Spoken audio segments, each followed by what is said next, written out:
My daughter said. Mom seems to have been in an accident. Dad, come home quickly. My daughter's voice, mixed with background noise, sounded distant. Of course, it was just a recorded voice from a voice recorder.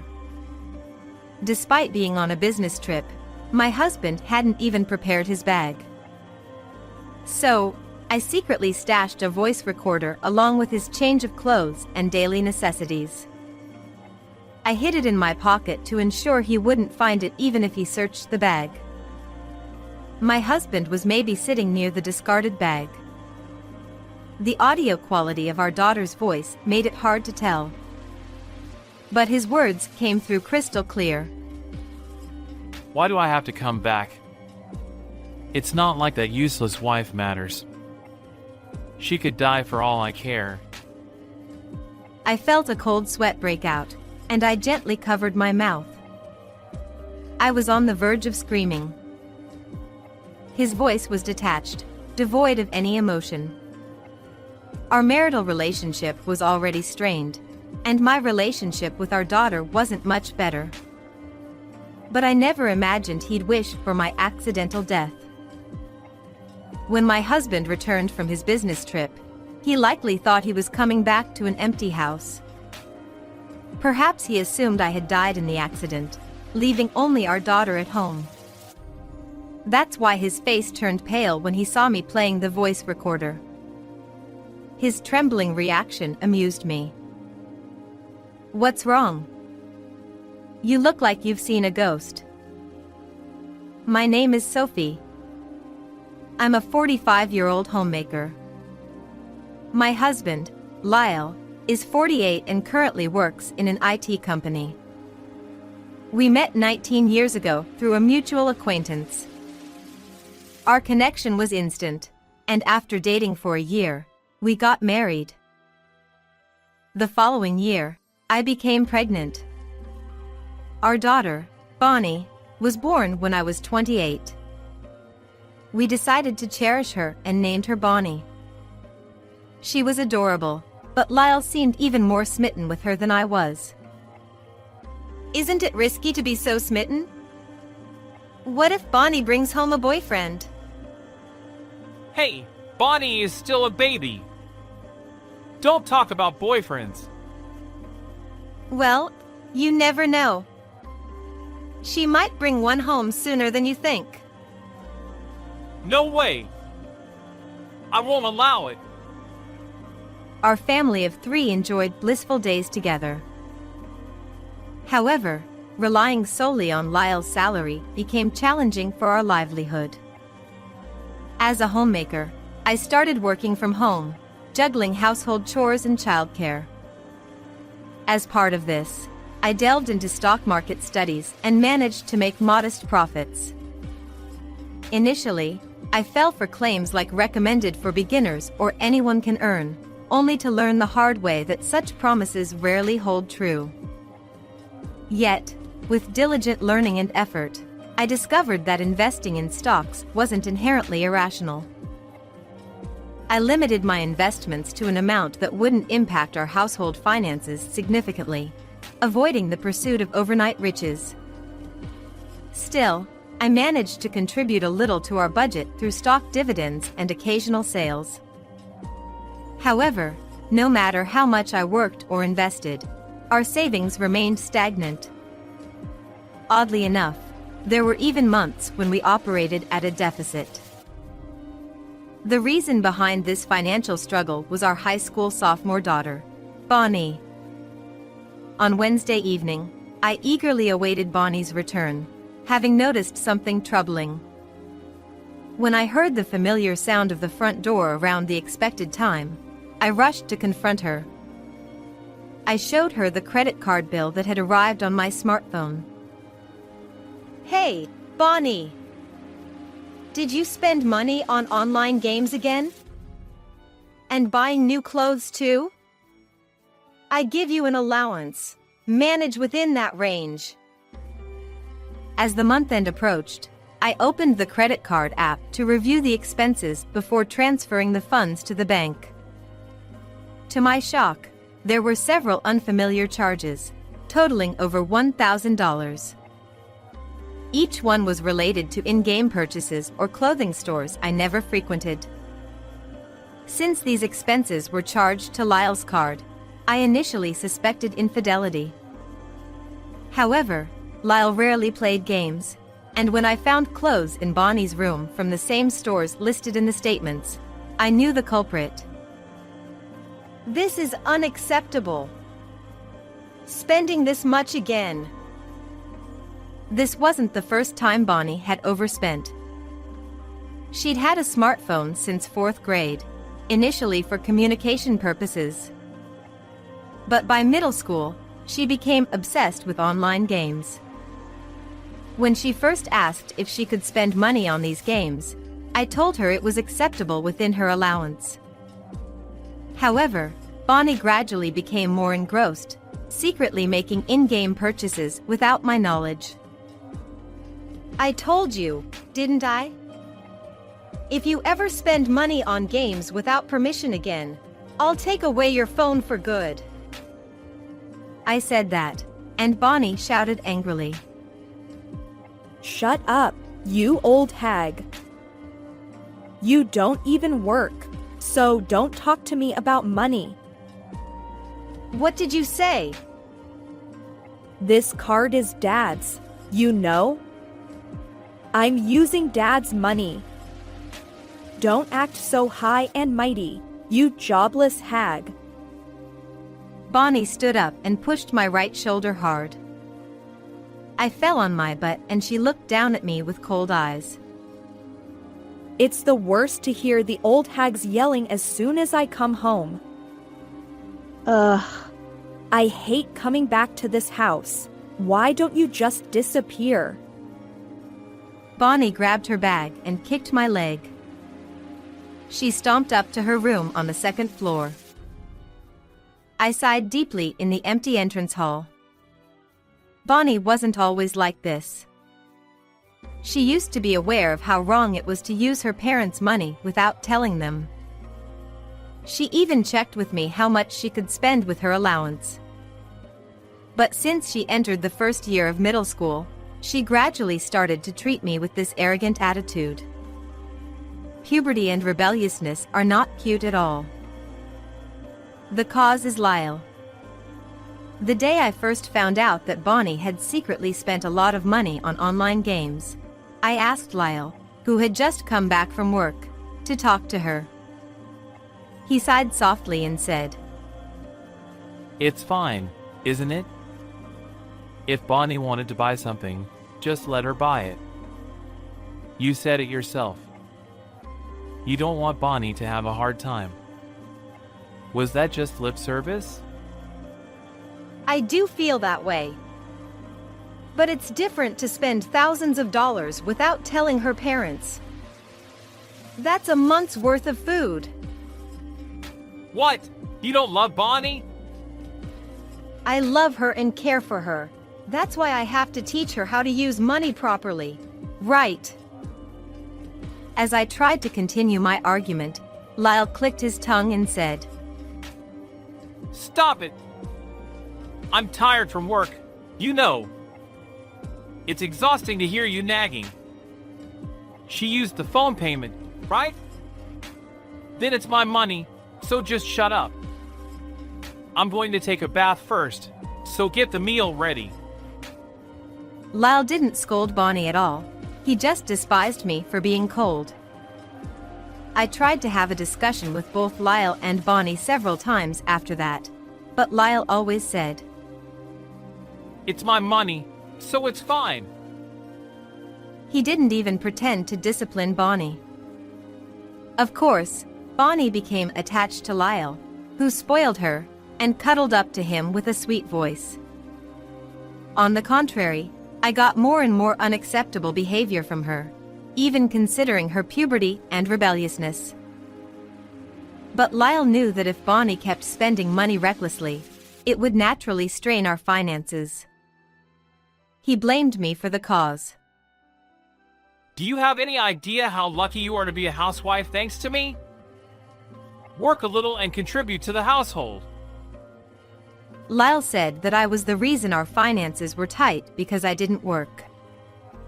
Even though I showed him the statement in front of him, proving that I made over $1,000 this month from working at home and investing in stocks, he treated me like a money grubber. And he relied on my income from working at home and other sources. Yet, he dumped all the household chores on me, claiming that I was a housewife because I stayed at home. He gradually started to order me around in a curt and commanding tone. Of course, Bonnie treated me like a housekeeper too. I used to say, "I'm not a housekeeper," to the two of them, but nothing changed. I was exhausted and decided that I couldn't stay in this house any longer. I started to plan my next move. One night, after months of living like this, I found a receipt for a brand name bag that Lyle had bought. I thought Bonnie had used it again, but I couldn't find the bag anywhere in the house. While he was in the bath, his phone notified me of something and I realized everything. "So you bought this person a brand name bag. You tell me to save money, but you spend as much as you want on some other woman." When I looked at Lyle's phone, there was a message with a lot of heart marks on the screen. It said that she received the brand name bag, thanked him, and asked him to book a hotel somewhere. The content was too obvious, and I could only sigh. Don't look at other people's phones without permission. You're a creepy woman. "You're the creepy one for cheating on me." Lyle didn't admit to cheating, but he couldn't deny it when he saw the blatant message. He yelled at me with harsh words. That caused a huge commotion, and Bonnie came down from the second floor. Hey, can you be quiet? Bonnie's scowling eyes were only directed at me. She must have heard our conversation on her way down the stairs, but her cold gaze still pierced me. It's not cheating. It's a natural consequence.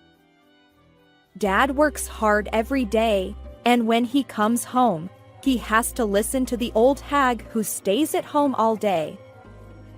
Instead of getting angry that he cheated, why don't you reflect on yourself a little?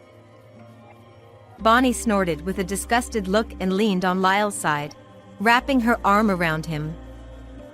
Knowing that Bonnie was on his side, Lyle got cocky and started to insult me as a greedy and money-hungry old hag. I ran out of the room and locked myself in my bedroom. I buried my face in the bed and the tears I couldn't hold back poured out. I was planning to leave after preparing a little more, but I had reached my limit. I rubbed my red eyes and reached for the drawer. The next day, Lyle left the house saying he was going on a business trip. He must have expected me to resist, because he harshly silenced me with strong words. I didn't argue at all, I just quietly prepared everything for his trip. Lyle looked at me as if he was surprised. That's good. Just obey and I'll let you stay in the house. He left in a good mood, and I didn't say a word to him or Bonnie, who was heading to school. In the evening, the front door opened. I thought it was Bonnie by the time, but I clearly heard someone talking. I wondered if we had a guest, and when I went to the entrance, I saw Bonnie and a woman I didn't know.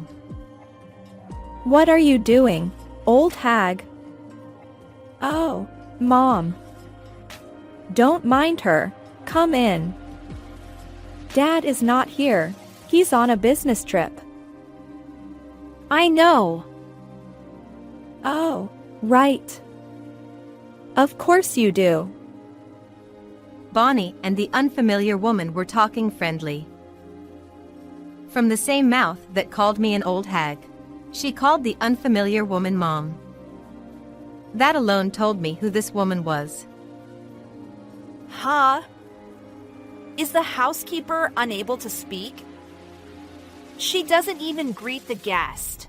What a terrible wife. Just like I heard. When I just stood there silently, the woman and Bonnie openly laughed at me. Old hag is gross. She's annoying when she talks, and creepy when she's silent. And what's with those eyes? Is it so bad that I love Mom? Bonnie interpreted my silent attitude as she pleased and repeated the insults.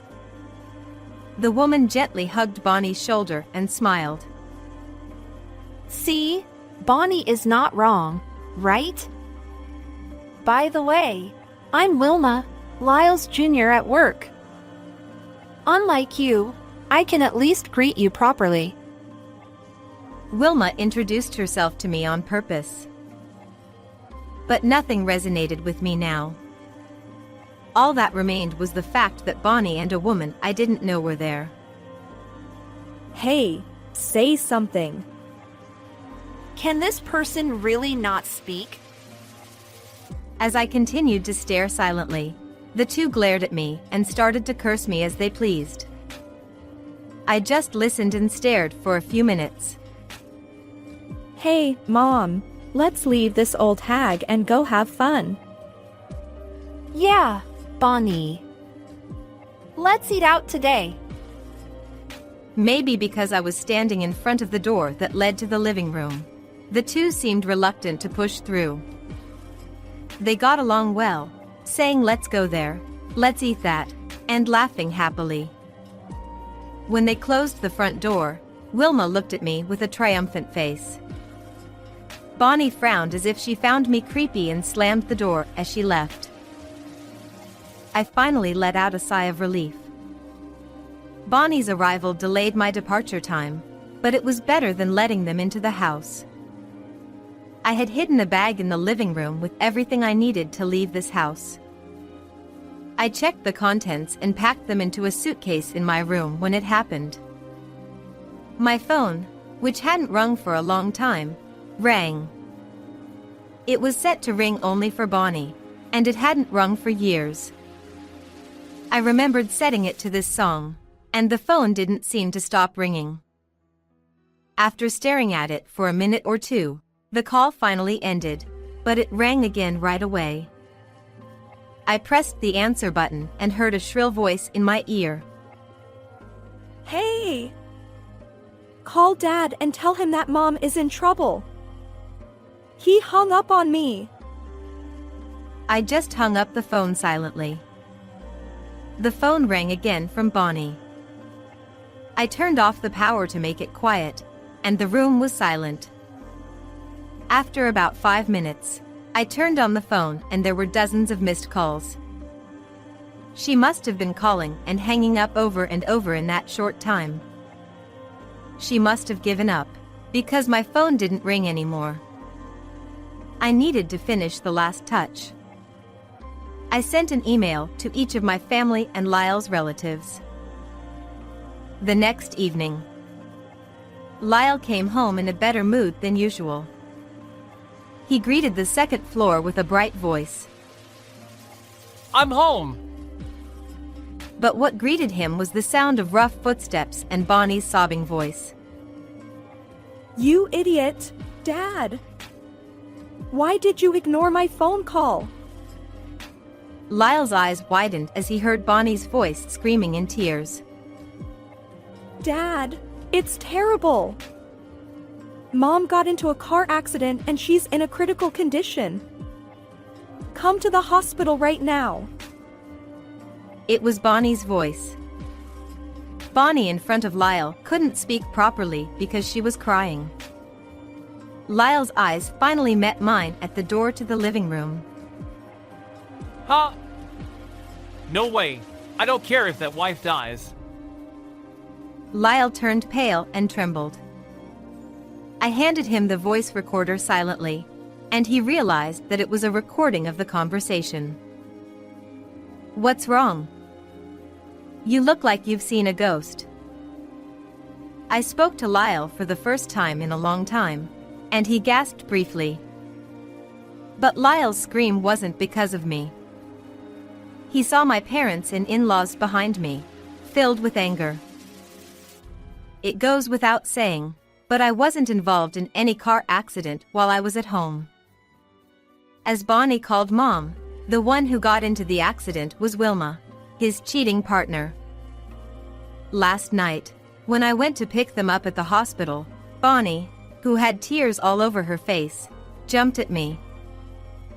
Mom is in trouble. Hey, why did you ignore my phone call? Call Dad. Even though Bonnie was crying in front of me, I didn't feel anything. I just listened to her complaints silently. Apparently, Bonnie and Wilma left the house and headed to the downtown area. They walked casually while looking at their phones, and entered a red light. Luckily, the car in front of them stopped, but a motorcycle came out from behind and hit Wilma. Wilma flew away and lost consciousness, and an ambulance was called right away because there were many witnesses. Fortunately, they were taken quickly and Bonnie was able to ride with them, but Bonnie and Wilma are strangers now. Wilma was barely alive when it was already late at night. In the meantime, Bonnie was questioned, and since she had no blood relation to Wilma, they contacted me as her guardian and I went to pick her up. After bringing her home, Bonnie cried in her room all the time. What? Wilma! After hearing the gist of what happened, Lyle's first concern was Wilma. You idiot! He tackled Lyle from the living room.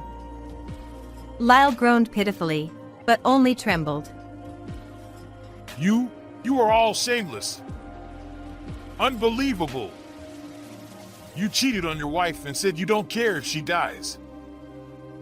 Lyle was overwhelmed by his father-in-law's fury, and only repeated, but, what if? I was disgusted by how small he was, and showed him some photos. These are the proof photos of you and Wilma cheating.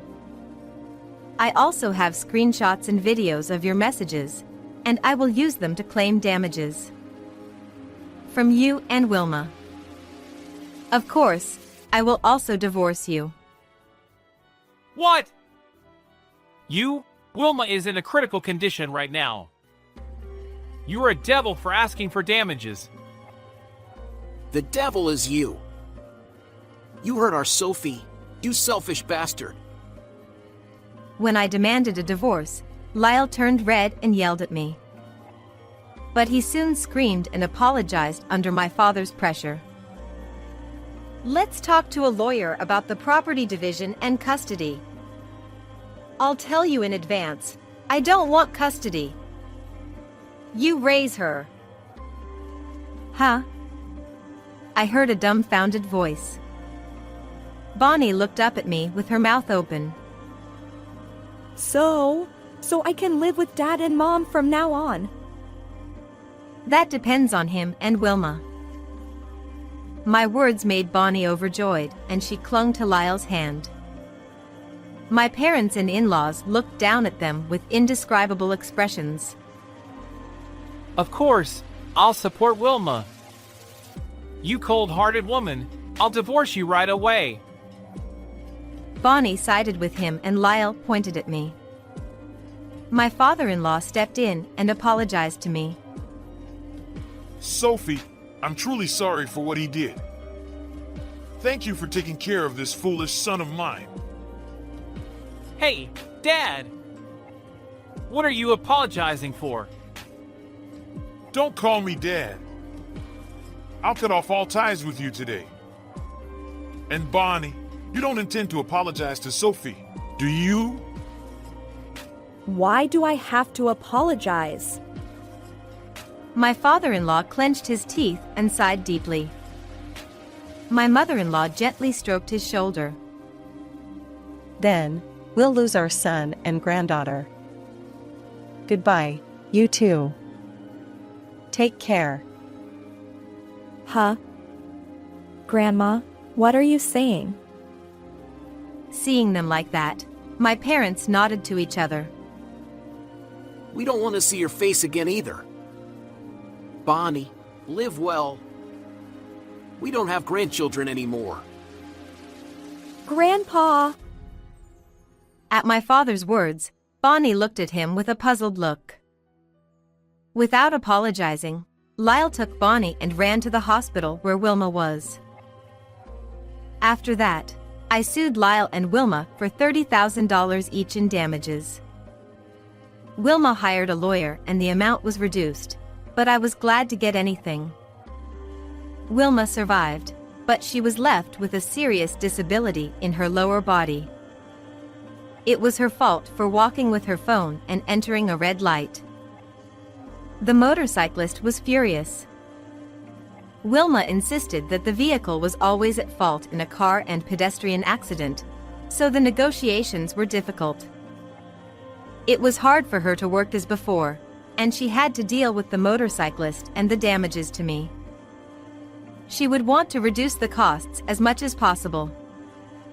On top of that, the three of them broke up soon after they started living together. Lyle was desperate for work because he had to support the household. Bonnie had to study because she was preparing for college entrance exams. Wilma couldn't do anything without someone's help, so she had no choice but to rely on them. They all got stressed out and Lyle and Bonnie had a big fight. How do you think we can live if I don't earn money? Hire a helper or something and take care of her at night. She's your wife. You should look after her. The money kept decreasing and the relationship got worse day by day, and finally Lyle and Bonnie ran away, leaving Wilma alone. There was no one to take care of her, so she was able to receive public services preferentially, but her life changed drastically from being pampered.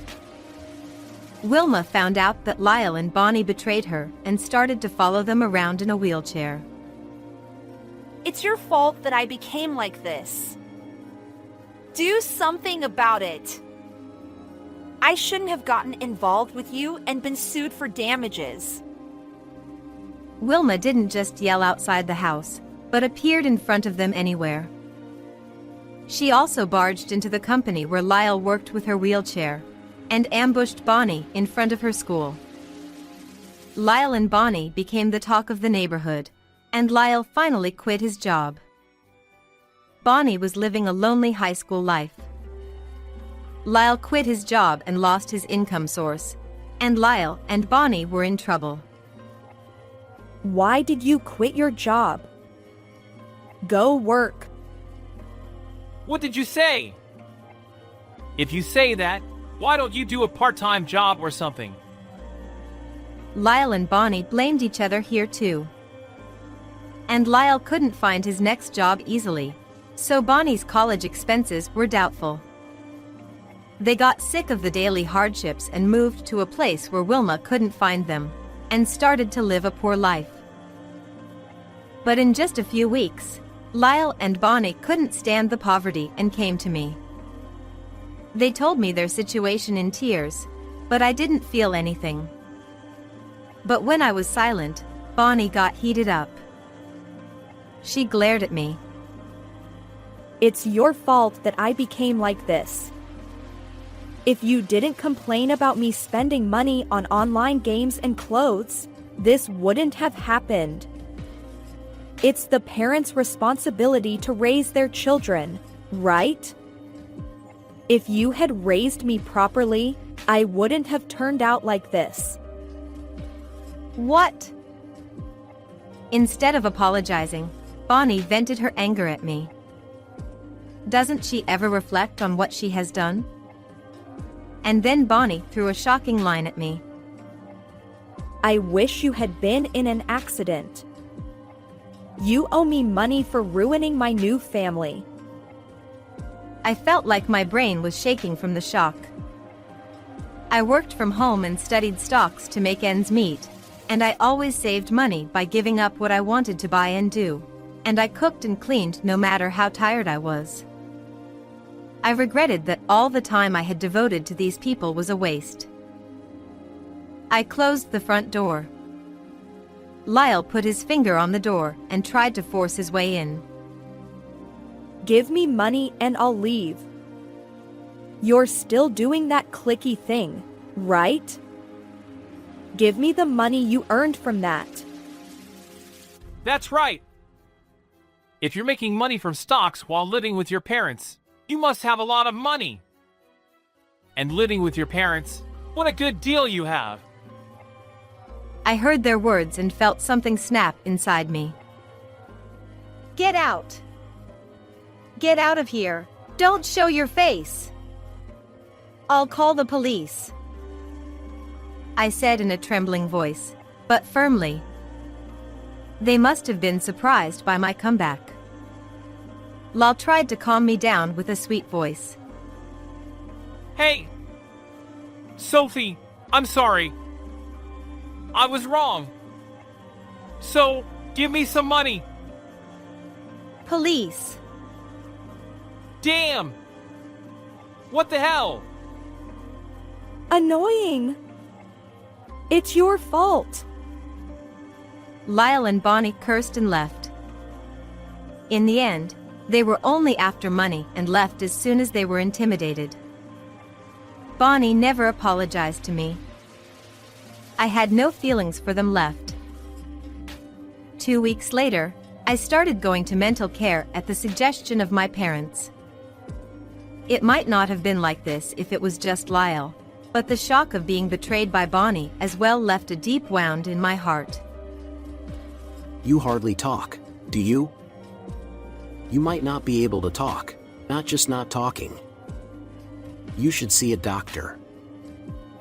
I was skeptical when I heard my dad's advice, but when I actually went to the hospital, I realized how much I had been pushed to the edge. I digested what had happened then, and I started to feel more positive.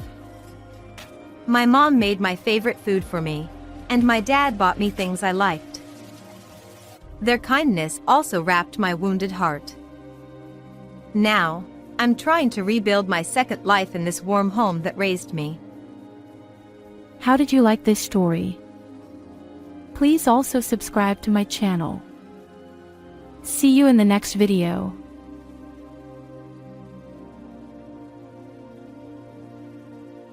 It's so sad that you can't get any inheritance. Your fate is like garbage. Madeline's face was filled with a triumphant smile. It seemed to be a blow to me, who had turned pale after hearing about my husband's inheritance. Yeah, that's right. It's a waste even though you took care of him for so long. Our choice seems to have been correct. Benjamin also laughed loudly in the same way. He showed his teeth in a satisfied and nasty way, as things were going according to their plan. Oh, no, why? I was still confused in my head, unable to believe the procedure for my husband's inheritance that was read out. I begged them not to laugh at me anymore. My hands, which I held tightly on my knees, were sweating. My name is Wilma White. I'm 55 years old and work for a real estate company. Originally, I lived with my husband Sebastian and my eldest son's family, but since Sebastian collapsed from a cerebral hemorrhage a year ago, I have been living with my husband while I took care of him. My eldest son's family escaped from the house early on, saying they didn't want to take care of my husband. Sebastian had a stroke and unfortunately, it was discovered that he had metastasized stomach cancer from a previous illness. There was nothing more that could be done for him, so I decided to take care of him at home, hoping to spend as much time with him as possible. I had no experience in nursing, so I contacted a friend who was a nurse and received advice on how to take care of Sebastian. Despite my awkward nursing, Sebastian never complained and always had a calm expression on his face, even though he must have been suffering from his illness. However, whenever the conversation turned to my eldest son's family, Sebastian would invariably frown. My husband and I only had one child, our son Benjamin. We had wanted a daughter as well, but due to my weak physical condition, we only had one child. We doted on our only child, Benjamin, and spent a lot of money on his education since he was our only child. Unfortunately, Benjamin was not very bright. After graduating from high school, He became a truck driver. Although I had hoped that he would go to university and work for a bigger company, I realized that it was his choice and that I shouldn't force him to do something he didn't want to do. It would be cruel to force him to study. Perhaps because he was an only child, Benjamin was a bit spoiled.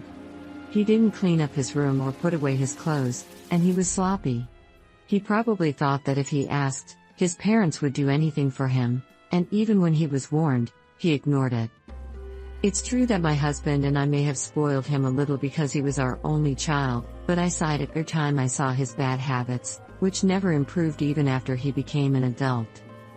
I thought Benjamin would get married late because of his personality, but I was wrong. 5 years ago, when Benjamin was 25 years old, he married Madeline, who was 1 year younger than him. I don't know what attracted Benjamin to her, but Madeline was a flashy woman with bright red nails, so I wasn't surprised. And this eldest son's family has been messing up my life. When Benjamin got married, it was something I didn't expect. Even after getting married, Benjamin asked if he could continue living with us. Huh? But what does Madeline think? She doesn't want to live with us, does she? No, actually, Madeline said she wants to live with you guys. Right? Yes. I want to get along with my mother-in-law and father-in-law. I was impressed by how cute she said despite her flashy appearance, so I agreed to let my eldest son's family live with us. Sebastian looked like he wanted to say something, but he was a man of few words, so he didn't object. When my eldest son's family moved in with me, my life became very busy. Just having one more person around changed the amount of food and laundry I had to do. At first, I thought that Madeline, who was a housewife, would help me out, but she never lifted a finger. She just lounged in the living room and waited for meals to be served, like a big child. It was like having another child instead of an adult. I immediately asked Madeline to help me with the housework.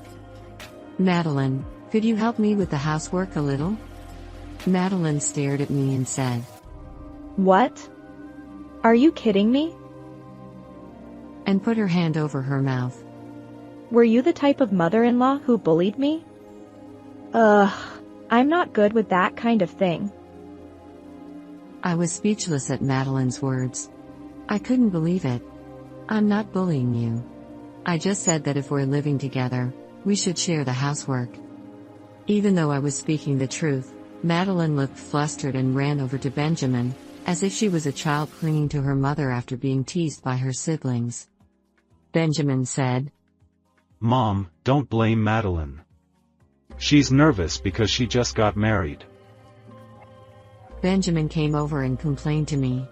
I'm not blaming her. I just pointed out something that is natural for a person to do. That's scary for Madeline. You need to realize that you're in the position of a mother-in-law. Well, Madeline, who was hiding behind Benjamin, smiled faintly as if she had won. This bride makes it all strategy. She must have wanted to live with me because she didn't want to do housework. Certainly, she doesn't look like she can do housework at all. It was my mistake to start living with her carelessly. Anyway, Mom, do the housework, please. You've been doing it until now, so it won't change even if there's one more person. We're in our working prime now. Even so, Madeline is a housewife. I want to argue that I'm the one who works full-time, but she probably won't listen to me even if I do. She's still young and has just gotten married, so maybe Madeline's feelings are really down. For now, I pretended to agree with Benjamin's story. It was the worst form of cohabitation with my eldest son and his wife, but even after 2 years, my life hasn't changed. Madeline still spends her days doing nothing around the house, and I'm doing my best to work and do housework. Sebastian helped me out from time to time, but he collapsed from a cerebral hemorrhage. Although he was hospitalized for a while and treated for the cerebral hemorrhage, he was left with paralysis on his left side and became a care recipient. If that was all, there was a possibility that he could be cured by rehabilitation, but unfortunately, a metastasis of the stomach cancer that he had developed in the past was found. The doctor said that there was nothing more that could be done. I was devastated and felt like my world had turned dark. I wondered if I could bear losing Sebastian. However, it was clear that Sebastian himself was suffering more than I was, so I held back my tears and waited for the doctor to finish speaking. Sebastian was originally scheduled to undergo rehabilitation at the hospital, but we decided to prioritize palliative care for his cancer and care for him at home. Although he said he would go to a facility, I wanted to be with Sebastian for as long as possible. When I expressed my feelings to him, Sebastian quietly nodded and said, "I understand." When my husband's caregiver life began, my eldest son and his wife started leaving the house as if they were measuring it. They probably didn't want to take on any caregiving responsibilities themselves. I don't know where they live, but they come home occasionally and leave again without even looking at their father's face. However, they frequently called me. The first time Benjamin called me, I was skeptical about why he was calling when he wasn't taking care of his father. "Hello, what's up?" Oh, Mom. How's Dad doing? What? Even Benjamin was worried about his father. He never seemed to be straightforward. I was exasperated. He's the same. Oh, but he has an appetite. No. Not that. I was just wondering how much longer he has to live, lol. A mocking laughter echoed from the other end of the phone. Madeline's voice was mixed in with that laughter, and I realized that the two of them were not worried about Sebastian, but rather the opposite. "Please don't say such insensitive things. Are you his son?" Of course I am. I'm looking forward to inheriting my father's estate because I'm his son. What a thing to say. What a thing indeed. Benjamin wasn't worried about Sebastian at all.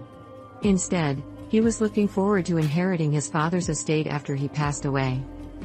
Anyway, let me know when he's about to die. Maybe I'll show him my face one last time. I felt my blood boil at Benjamin's words mixed with laughter. "Wilma, is something wrong?" Sebastian must have heard my voice on the phone and called out to me from his bed. "No, it's nothing. Just another annoying sales call." "I see.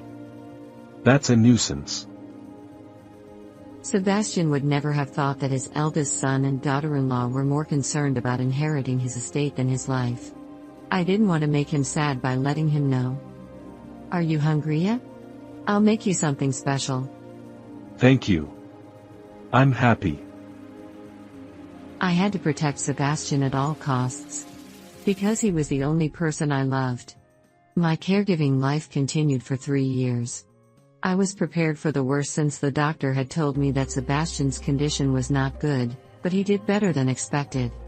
The doctor praised me for my devoted care, saying that it was a miracle that he had lived this long. As usual, Sebastian's eldest son and daughter-in-law called me many times to ask about Sebastian's condition. I was getting fed up with them, so I stopped taking calls from Benjamin and Madeline. "Wilma, thank you." Sebastian gave me a peaceful expression and fell asleep in his last moment. Even when Sebastian was critically ill, his eldest son and daughter-in-law did not come home. I tried to call them back by phone, but Sebastian stopped me. Sebastian was concerned about his eldest son and daughter-in-law till the very end. He was concerned about them in a positive way, but mostly he was worried that I would have a hard time after he passed away. When I told Sebastian's eldest son and daughter-in-law that Sebastian had passed away, they hurried back even though they had been reluctant to do so. Finally, he's dead.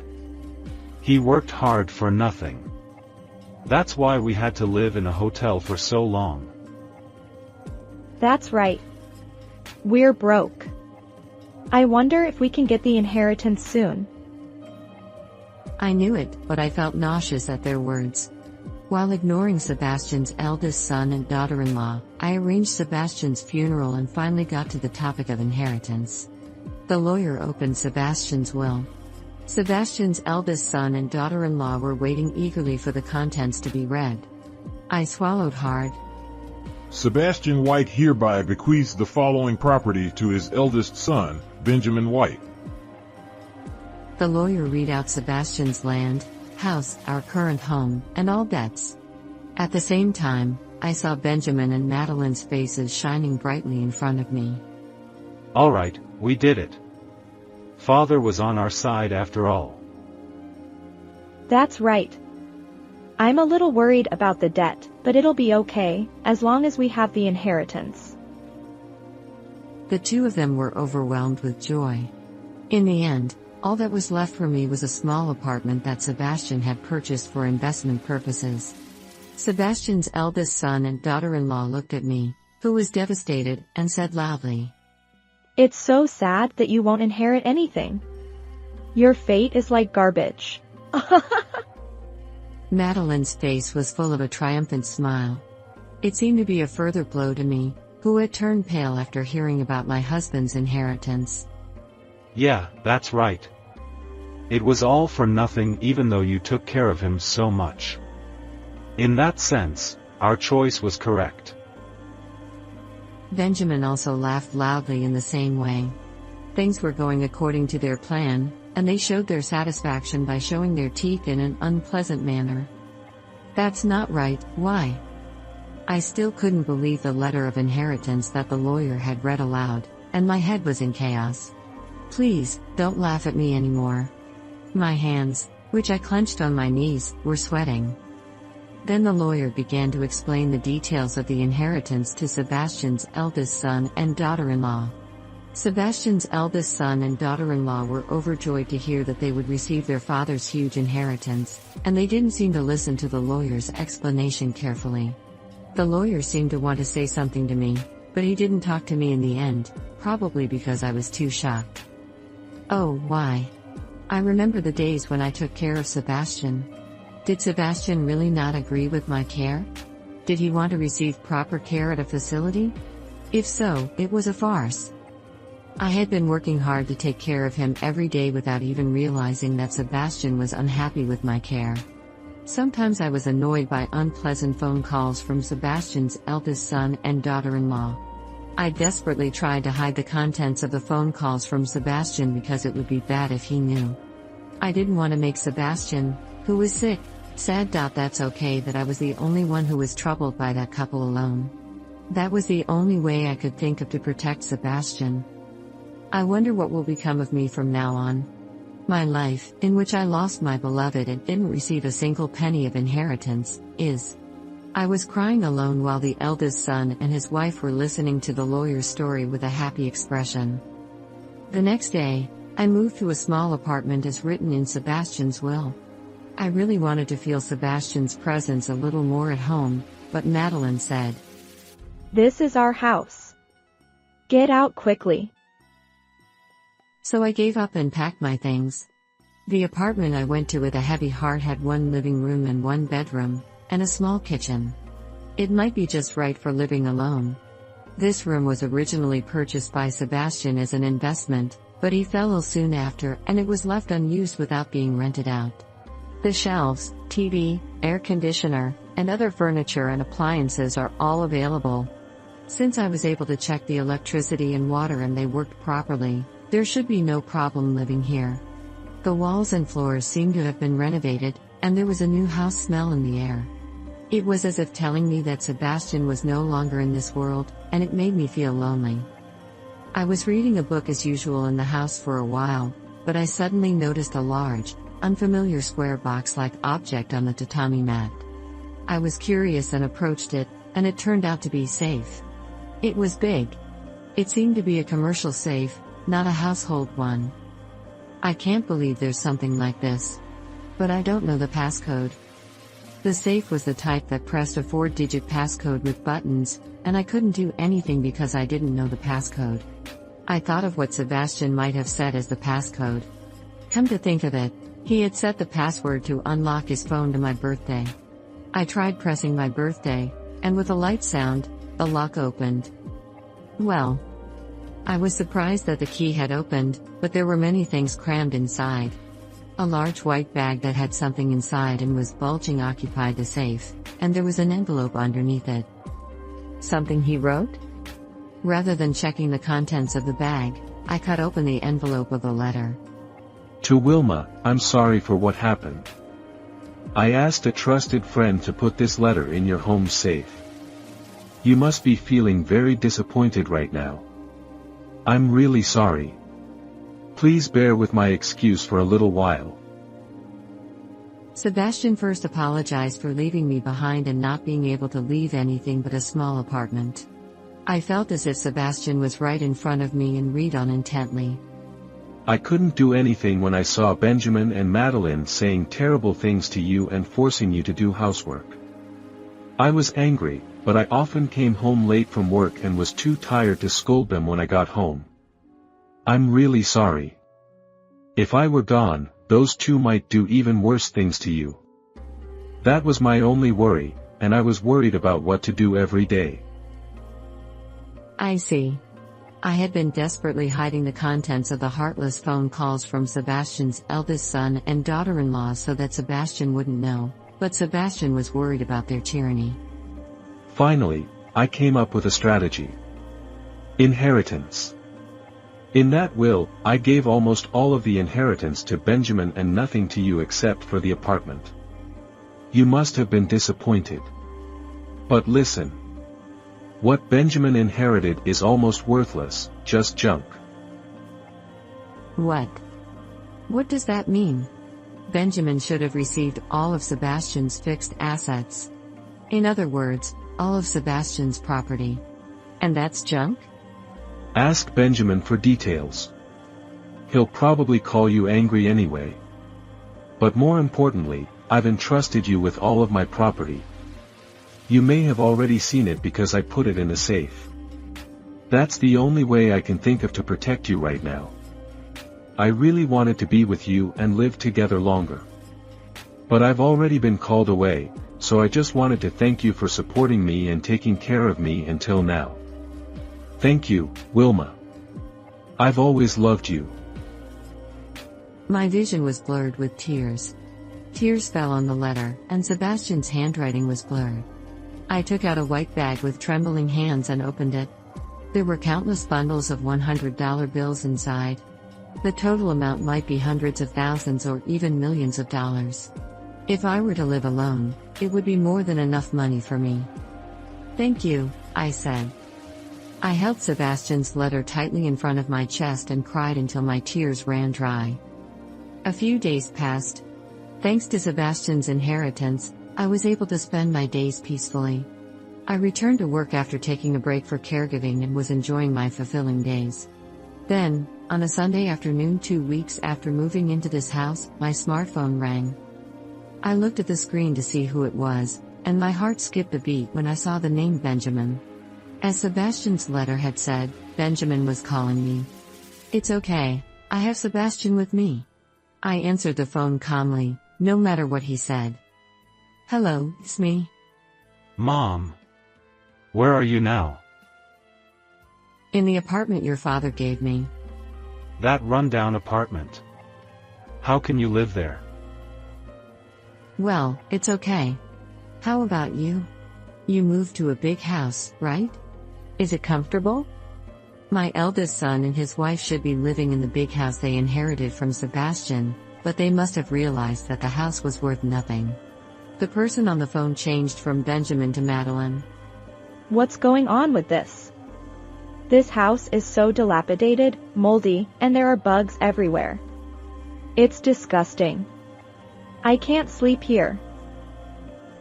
Madeline's screams from the other end of the phone told me how bad the house was. Then, it seemed that Benjamin took the phone again and kindly told me about their situation. Father's inheritance is all junk. Even if we have it appraised, it won't be worth anything. And there were dozens of promissory notes for my father's debts in the safe at home. What the hell is going on? Did Mom know something? After listening to Benjamin's story, I finally found in my head about what Sebastian had done. Sebastian had researched the value of the fixed assets he intended to inherit to Benjamin in advance and found out that they were completely worthless. He then bequeathed them to Benjamin. Furthermore, he added a huge amount of debt as a bonus. Benjamin seemed confused, probably because he didn't expect to have such a large amount of debt. No, I didn't know. I didn't know this would happen until I heard the will. Damn it. In reality, he learned about it after reading the letter, but there was no need to tell Benjamin the truth. I could hear Benjamin and Madeline arguing on the other end of the phone. Madeline said, It's all because of your shitty father. I'll sue you. In response, Benjamin said, You're the one who said you wanted the inheritance. You changed your attitude when you realized it wasn't worth any money. You're a scammer. The two of them were already having a huge fight that I couldn't control. I sighed deeply and, to vent my frustration with them, took a deep breath in front of my smartphone. You two. Neither of you are innocent. You didn't take care of your father at all. You've been living your life as you please, leaving all the housework to me. It's your own fault that you're in this situation. Stop making a fuss over a little debt and disturbing the neighborhood. You're both shitty. If you understand, then hang up the phone. Don't ever contact me again. I hung up the phone without waiting for their response. After hanging up the phone, Benjamin called me several times, but I completely ignored him and blocked his calls. I was finally able to regain my peace of mind. Phew. I'm sure those people learned something from this. Living isn't that easy. I lay down on the bed and took a moment to reflect on all the hardships I had gone through. I decided to stay here for a while. It's okay to cut ties with Benjamin and his family. No, I should cut ties with them. Otherwise, they will beg me to help them repay their debt. In the midst of overwhelming fatigue, I closed my eyes while thinking about such things. Finally, I could have a good dream. Sebastian, thank you so much. You really protected me. After that, I cut ties with Benjamin as planned and finally obtained a free life. When was the last time I could live without taking care of others? Of course, taking care of Sebastian was not a burden at all. If possible, I wanted to live alone with Sebastian, but there was nothing I could do about it. Now, I have no choice but to move forward. Benjamin and Madeline are now working hard all day long to repay their debts. Even the sloppy Madeline is working, so they must be under considerable pressure. My colleague's son works at the same workplace as Benjamin, and he seems to be surprised by Benjamin's appearance, which is getting worse day by day. However, Benjamin is said to be sarcastically praised at work for being so worn out and not fighting back against his superiors. Madeline is stressed out from her unfamiliar job and has been binge eating and drinking to relieve it. She has gained about 44 pounds in just 6 months. A friend of mine who happened to see Madeline told me about it. Her youthfulness seems to have disappeared somewhere, and she walks dragging her heavy body. But I don't feel sorry for her. It's all the result of her own actions. I don't care about it. Well, let's go to work today. Recently, more and more subordinates at work rely on me, and I find it more enjoyable to work. I'm still active. As long as my body is healthy, I'll do my best to contribute to society. I saw Sebastian's photo and said, I'm going now. How was this story? Please subscribe to the channel. See you in the